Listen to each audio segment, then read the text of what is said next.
Hello everyone, আসসালামু আলাইকুম। আবারও ওয়েলকাম করছি ফুড পার্লারে। আর আজকের রেসিপিতে আমি নিয়ে এসেছি শিমের বিচি দিয়ে মুরগির মাংস।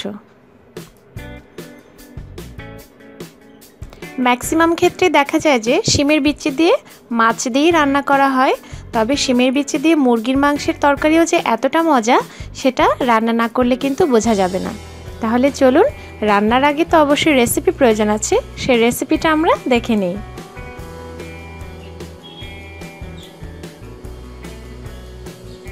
রান্নার জন্য আমি কড়াই বসিয়ে দিয়েছি চুলায়, আর এখন চুলাটা জ্বালিয়ে কড়াইয়ে দিয়ে দিচ্ছি প্রায় 1 কাপের মতো তেল।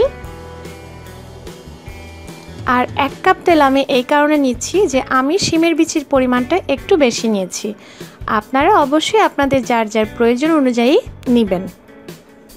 এখানে প্রায় 1 কেজি তো শিমের বিচি রয়েছে, আর বিচিগুলোকে আমি সারা রাত ধরে পানিতে ভিজিয়ে রেখে তারপর আমি উপরের যে খোসাটা থাকে সেটা ছিলে নিয়েছি। তো এরপরে ভালো করে আমি ধুয়ে নিয়েছি। এখন এই তেলটা যখন একটু ওয়ার্ম হয়ে যাবে তখন এতে দিয়ে দিচ্ছি 3টা সাদা এলাচ, মুখটা একটু ফাটিয়ে দিলাম, তাতে করে ফ্লেভারটা আরও ভালো ছড়ায়। 7-8টা গোলমরিচ দিয়ে দিলাম, লং দিলাম 7-8টা, বড় একটা দারচিনি টুকরো করে দিয়ে দিলাম, আর সেই সাথে দিচ্ছি একটা তেজপাতা। এবারে এগুলো থেকে খুব সুন্দর একটা অ্যারোমা বের হলেই দিয়ে দিচ্ছি 1.5 কাপের মতন পেঁয়াজ কুচি। আর ওই যে বললাম আমি যেহেতু শিমের বিচির পরিমাণটা বেশি নিয়েছি, তাই এখানে সব কিছুর পরিমাণই একটু বেশি বেশি দিব। এখন একটু পেঁয়াজটা হালকা একটু ভেজে নেব। পেঁয়াজটা কিন্তু হালকা একটু ভাজা হয়ে গিয়েছে, খুব বেশি ব্রাউন না। যখন এরকম একটা ট্রান্সপারেন্ট কালার চলে আসবে তখন এতে আমি দিয়ে দিব আগে থেকে ক্লিন করে রাখা মুরগির মাংসের পিসগুলো, আর এগুলো একদম রেগুলার পিস করেই কাটা। এখন আমি পেঁয়াজের সাথে মুরগির মাংসটাকেও নেড়েচেড়ে ভেজে নিব যতক্ষণ না পর্যন্ত পেঁয়াজটা ব্রাউন হয়ে আসে। হয়ে গিয়েছে ভাজা, পেঁয়াজের কালারটা কিন্তু ব্রাউন হয়ে এসেছে। এখন এতে দিয়ে দিচ্ছি 1 চা চামচ আদা বাটা, আধা চা চামচ রসুন বাটা। আবারও একটু নেড়েচেড়ে নিয়ে একটু পানি দিয়ে দিলাম যাতে করে মশলাটা নিচে লেগে না যায়। এবারে দিয়ে দিলাম 1 চা চামচ হলুদের গুঁড়ো, ধনিয়ার গুঁড়ো 2 চা চামচ দিচ্ছি, জিরার গুঁড়ো দিচ্ছি 2 চা চামচ, আর দিব পরিমাণ অনুযায়ী মরিচের গুঁড়ো। এবারে একটু পানি দিয়ে দিচ্ছি। এখন নেড়েচেড়ে এই মশলাটার সাথে মুরগির মাংসটাকে একটু কষিয়ে নিব। কষানো হয়ে গিয়েছে, যে পানিটুকু দিয়েছিলাম সেটা টেনে গিয়ে তেলটা উপরে উঠে এসেছে। এখন এতে আমি দিয়ে দিচ্ছি আগে থেকে বেছে ক্লিন করে রাখা শিমের বিচি, আর দিয়ে দিচ্ছি পরিমাণ মতো লবণ। এবারে ভালো করে নেড়েচেড়ে মিশিয়ে নিব। আর রান্নার প্রথম থেকেই কিন্তু চুলার আঁচটা মিডিয়াম হাইয়ে রয়েছে। এবারে আমি আধা কাপ পানি নিয়েছি, আধা কাপ পানি আমি 2 বারে দিয়ে আমি এই বিচি সহ মাংসটাকে একটু কষিয়ে নিব। এখন একটু পানি দিলাম, তারপরে নাড়াচাড়া করে যখন এই পানিটা শুকিয়ে যাবে তারপরে আবারও একটু পানি দিয়ে দিব। এরকম করে আমি আধা কাপ পানি শেষ করব। হয়ে গিয়েছে কষানো, যে আধা কাপ পানি নিয়েছিলাম সেটা দিয়ে আমি বিচি আর মাংসটাকে কষিয়ে নিয়েছি। এবার এতে আমি প্রায় 2 কাপ পরিমাণ পানি দিয়ে দিচ্ছি। আমি যেহেতু বিচির পরিমাণ বেশি নিয়েছি তাই পানির পরিমাণটা একটু বেশি লাগবে। আপনারা নিজেদের পরিমাণ অনুযায়ী সব কিছুর পরিমাণই কম বেশি করবেন।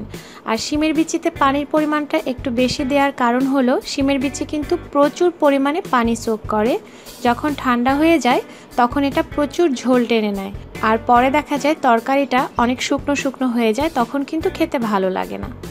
তো সেজন্যই বেশি পরিমাণের পানি দেওয়া। এবারে ঢাকনা দিয়ে দিলাম, আর চুলার আঁচটাকে হাই রেখে আমি রান্না করব সব কিছু সেদ্ধ হওয়া পর্যন্ত। এখন কিন্তু রান্নাটা অলমোস্ট হয়ে গিয়েছে। আমি এখন চুলার আঁচটা একদম লোয়ে করে দিয়েছি। বিচিগুলো আর সেই সাথে মুরগির মাংসগুলো সেদ্ধ হয়ে গিয়েছে। আর ঝোলটা কে কতখানি রাখবেন অবশ্যই নিজেদের উপরে ডিপেন্ড করবে। দিয়ে দিচ্ছি 1 চা চামচ পরিমাণ ভাজা রাঁধুনির গুঁড়ো। এটা একেবারেই অপশনাল, রাঁধুনি একটা মশলার নাম, সেটা হালকা করে একটু টেলে নিয়ে তারপরে আমি গুঁড়ো করে নিয়েছি। এটা দিলে এক্সট্রা সুন্দর একটা ফ্লেভার আসে, তাই দেয়া। আর দিয়ে দিচ্ছি 1 চা চামচ ভাজা গরম মশলার গুঁড়ো, এটা অবশ্যই দেবেন। সেই সাথে দিয়ে দিচ্ছি ভাজা জিরার গুঁড়ো 2 চা চামচ। গরম মশলা এবং জিরার গুঁড়োটা কিন্তু অবশ্যই দেবেন, তাতে করে ফ্লেভার অনেক ভালো আসবে। আর রাঁধুনির গুঁড়োটা অপশনাল। এবারে ওই যে বললাম চুলার আঁচটাকে একদম লোয়ে করে দিয়েছি। এখন ঢাকনা দিয়ে আমি ঠিক 2 মিনিট মতন অপেক্ষা করব। একটু নেড়ে মশলাটাকে মিশিয়ে দিচ্ছি। আর এই 2 মিনিট পরে আমি পরিবেশন করব। তবে ঝোলটা কিন্তু খুব বেশি একটা টেনে ফেলবেন না, তাহলে কিন্তু তরকারিটা যখন ঠান্ডা হবে তখন আর খেতে ভালো লাগবে না।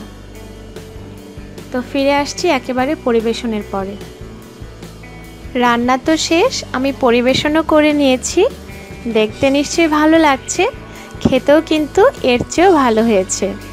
আর কিভাবে বুঝবেন সেটা আপনারা বাসায় ট্রাই করলেই বুঝতে পারবেন। রেসিপি তো আমি দিলামই, এখন আপনারা রেসিপি দেখে বাসায় রান্না করুন আর মজা করে সবাইকে নিয়ে এনজয় করুন। আমি বিদায় নিচ্ছি, তবে বিদায় নেবার আগে আমার রেসিপি যদি আপনাদের কাছে ভালো লাগে তাহলে অবশ্যই লাইক কমেন্ট শেয়ার করতে কিন্তু ভুলবেন না। আর সেই সাথে আমার চ্যানেলটাকে সাবস্ক্রাইব করে পাশে থাকা বেল আইকনটিতেও কিন্তু ক্লিক করবেন, তাহলে আমি যে কোনো ভিডিও আপলোড করার সাথে সাথেই আপনারা নোটিফিকেশন পেয়ে যাবেন। সবাই ভালো থাকুন, সুস্থ থাকুন। আজকের মতো বিদায় নিচ্ছি। আল্লাহ হাফেজ।